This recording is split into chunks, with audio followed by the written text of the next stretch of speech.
Hola, ¿cómo andan? Espero que bien, yo ando bien. Me puse los lentes porque viste que uno parece un poco más intelectual con lentes. En realidad no tienen aumento, no crean que la vejez me alcanzó por ahora. Sigo teniendo 31 años, un rostro de 18, lo sé. Pero bueno, hoy vamos a comenzar con este tutorial de cómo tocar el charango. Bueno, el charango básicamente, se la creyeron, era un chiste. Espero que se hayan reído. Nada, en serio, vamos a los que nos importa, que es poder tener realmente unas clases de violín. Bueno, el violín tiene su base en otro chiste. Malo, esta vez malo, lo sé, lo reconozco. Pero bueno, ya que no podemos hacer rompehielos, hacemos unos chistes malos.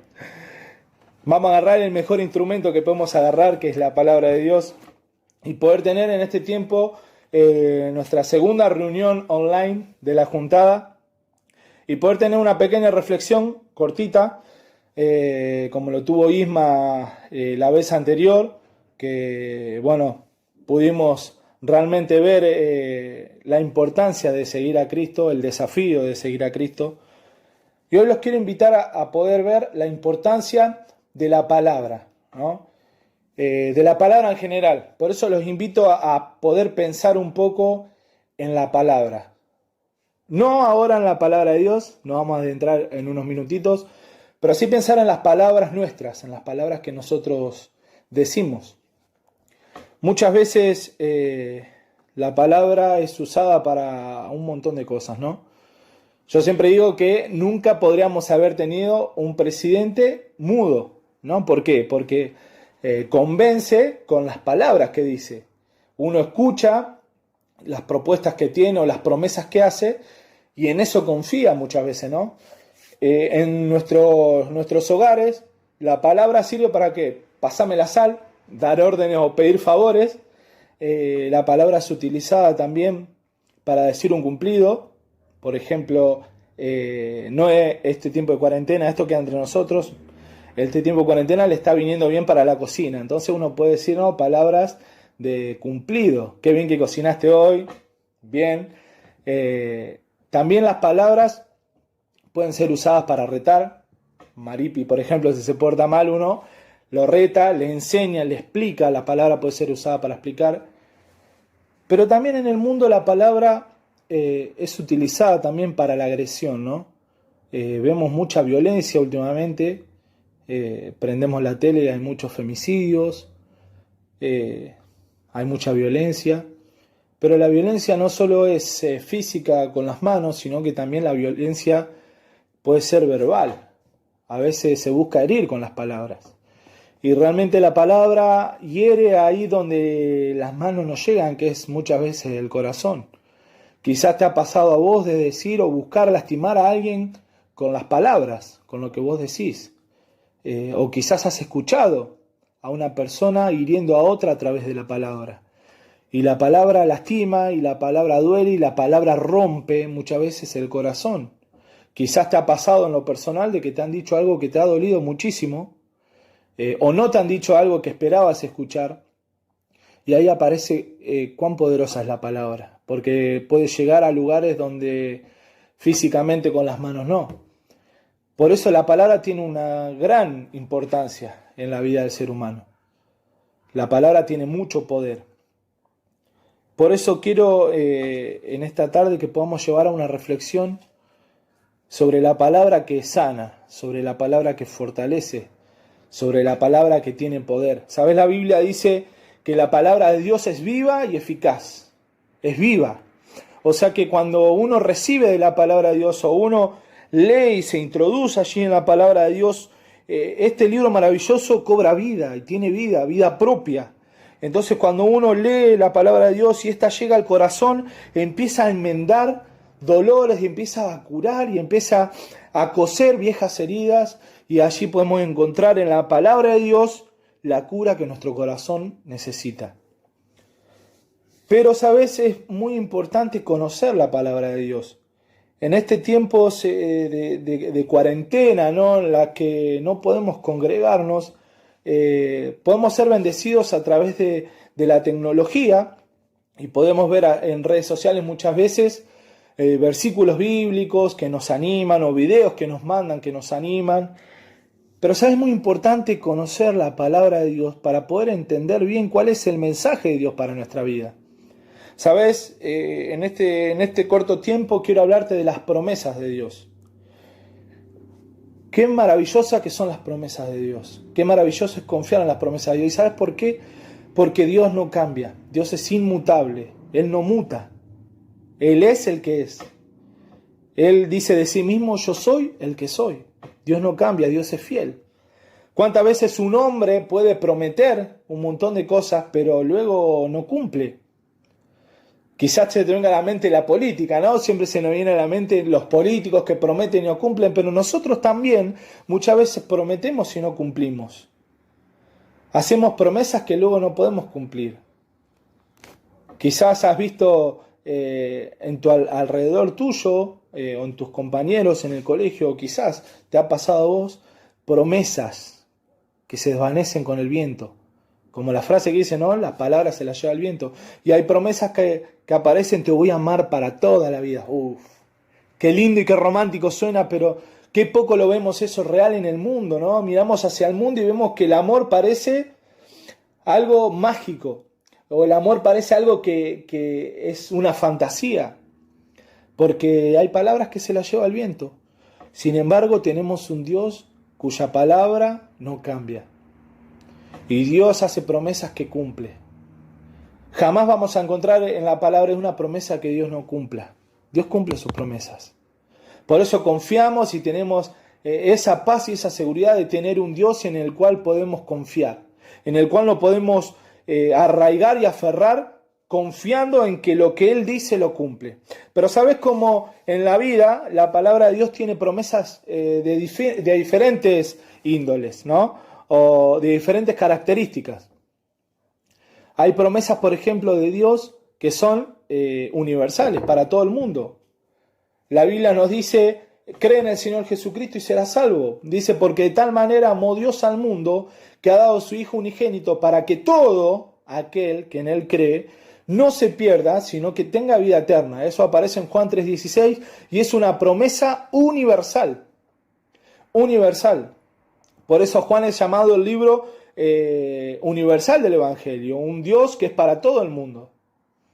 Ahora hay promesas de Dios que no son universales, que quizás son nacionales. Hay promesas que son para el pueblo de Israel. Hay promesas de Dios que son para una familia. Hay promesas de Dios que son para una persona.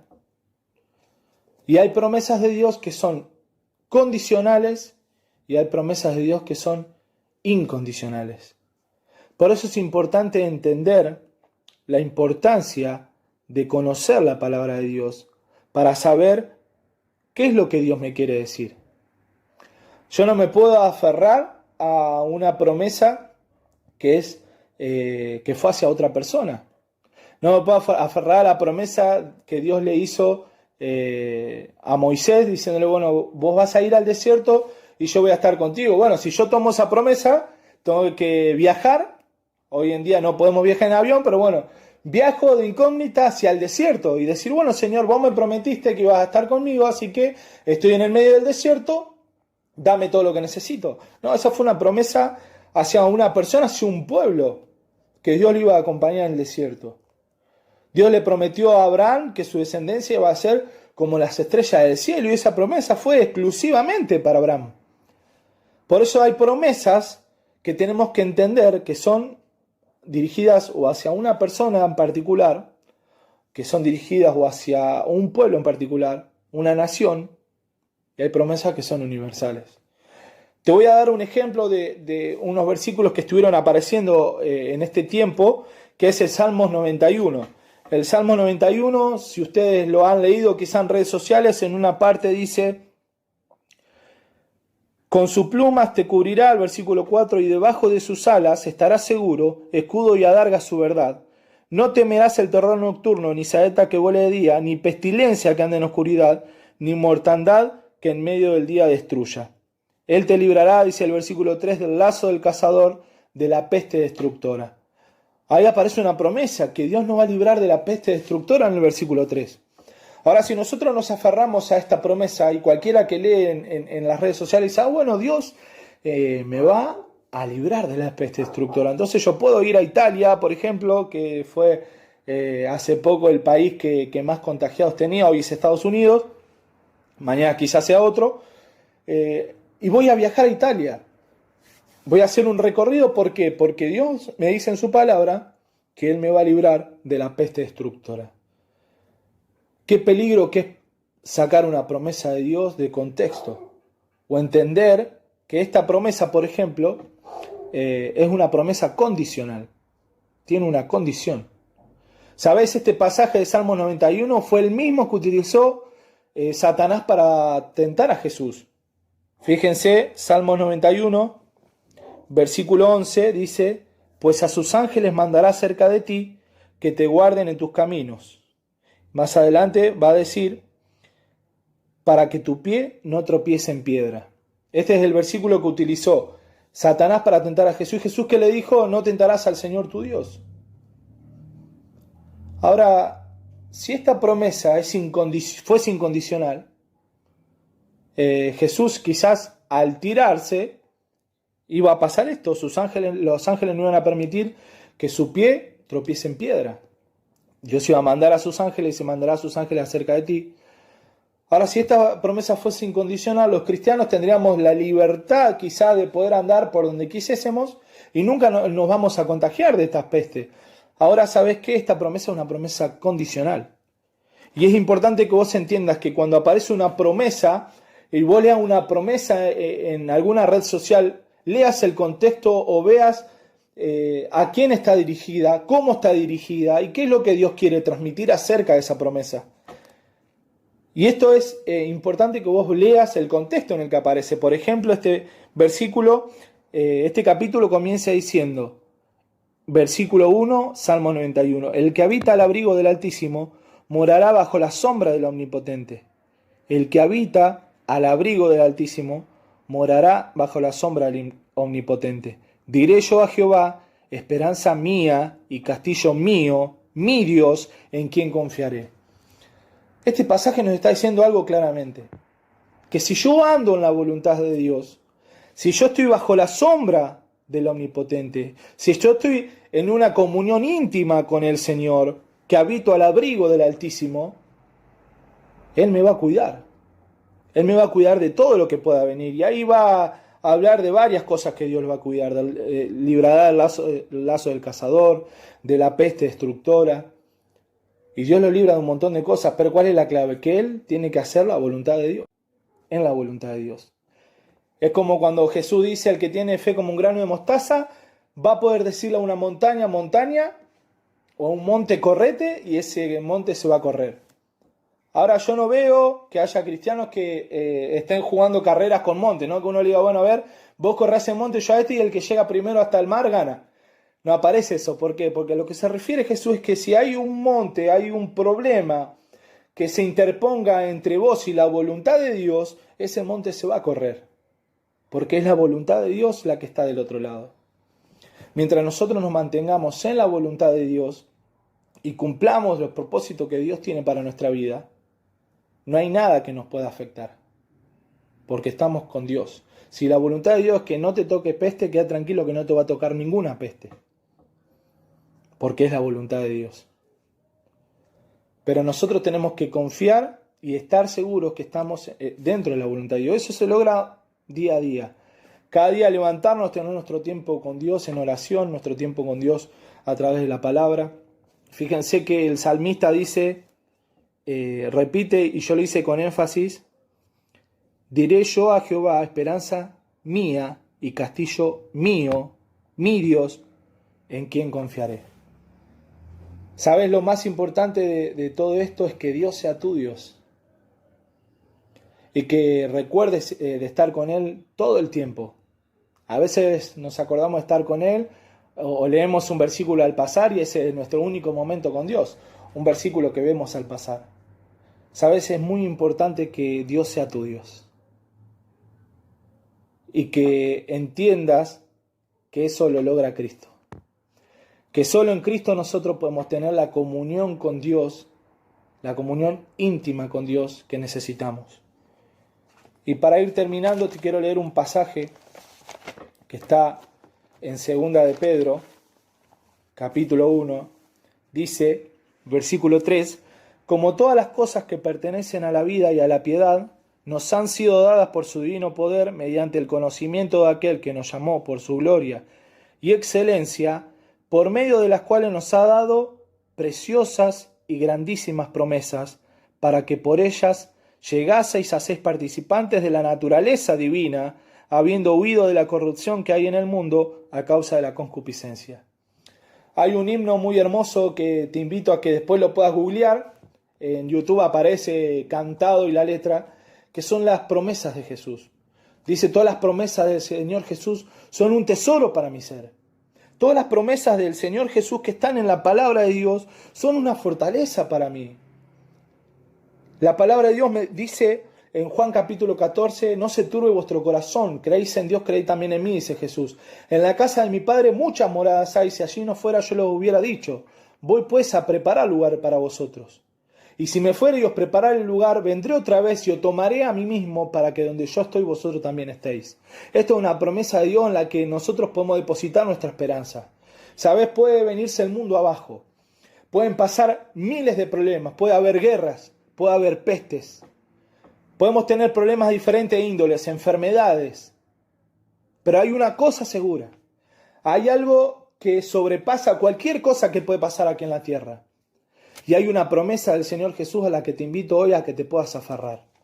Que Cristo viene pronto. Él viene pronto a buscar a aquellos que le aceptaron en su corazón. Y si aún no lo hiciste, que pueda ser este el momento indicado, el momento ideal en tu vida, en el que puedas aceptar a Cristo como único y salvador personal. ¿Sabes? Hay algo muy importante para aferrarse a las promesas de Dios. Hay promesas de Dios que son para su pueblo, para sus hijos. Y si te querés aferrar a estas promesas, tenés que tener a Dios como Padre.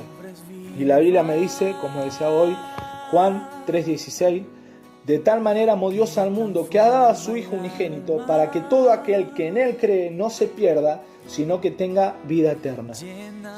Esta es una promesa universal, condicional.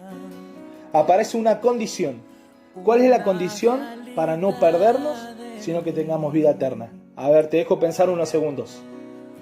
¿Cuál es la condición que aparece en Juan 3:16? Porque de tal manera amó Dios al mundo que ha dado a su Hijo unigénito para que todo aquel que en Él cree no se pierda, sino que tenga vida eterna. Hay una condición para esta promesa de Dios. ¿Cuál es la condición que Dios me pone ahí para yo tener vida eterna? Creer en Él. Para que todo aquel que en Él cree no se pierda, sino que tenga vida eterna. ¿Querés tener vida eterna? ¿Querés conocer a Dios y poder tener una comunión íntima con Dios y poder decir, yo habito al abrigo del Altísimo, moro bajo la sombra del Omnipotente? Hay que creer en Cristo, quien pagó el precio de todos nuestros pecados. Dice la Biblia que hay un solo mediador entre Dios y los hombres. Entre Dios y los hombres hay un solo mediador, que es Cristo. Te invito a que te puedas aferrar a las promesas de Dios y que puedas adentrarte al estudio, aquellos que ya tienen a Cristo en su corazón, adentrarse al estudio de la palabra y poder conocer allí las promesas de Dios, universales, nacionales, hacia una familia, hacia una persona, hacia un pueblo, condicionales, incondicionales, y que te puedas aferrar, si tenés a Cristo en tu corazón, aferrate en este tiempo a una promesa maravillosa. Cristo viene, y viene pronto.